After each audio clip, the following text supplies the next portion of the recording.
When scientists cloned a sheep named Dolly back in 1996, the world freaked out. Headlines screamed about human clones, armies of duplicates, and Frankenstein science. But cloning isn't as sci-fi or as scary as it sounds. Here's what actually happened. Researchers in Scotland took a single cell from an adult sheep's udder and inserted its DNA into an egg cell whose own nucleus had been removed. Then they gave it a little electric jolt, basically saying, "Hey, start dividing." And it worked.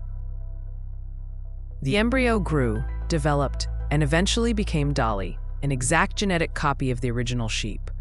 But cloning isn't magic, it's cellular reprogramming. Scientists trick the mature cell into thinking it's a fresh, brand new one again, like wiping a phone back to factory settings. And it's hard. Out of 277 attempts, only one worked. Since then, we've cloned cats, dogs, cows, and even monkeys. So why not humans? Well, because cloning a person raises massive ethical and biological problems. It's not just copy and paste.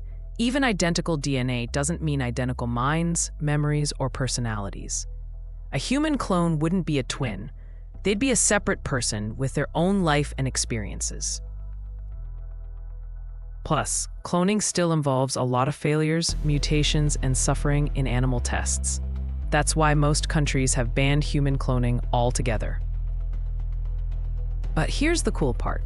The same technology that made Dolly possible is now helping save endangered species. Scientists have cloned black-footed ferrets, Arctic wolves, and are even working to bring back the woolly mammoth. Yeah, real-life Jurassic Park, but hopefully with fewer people getting eaten. Cloning isn't about building armies of duplicates. It's about understanding life, restoring species, and maybe one day, curing diseases by regrowing tissues and organs. So no, we're not mass-producing humans anytime soon. But the science behind cloning, it's already changing our future. And that's baby science for you.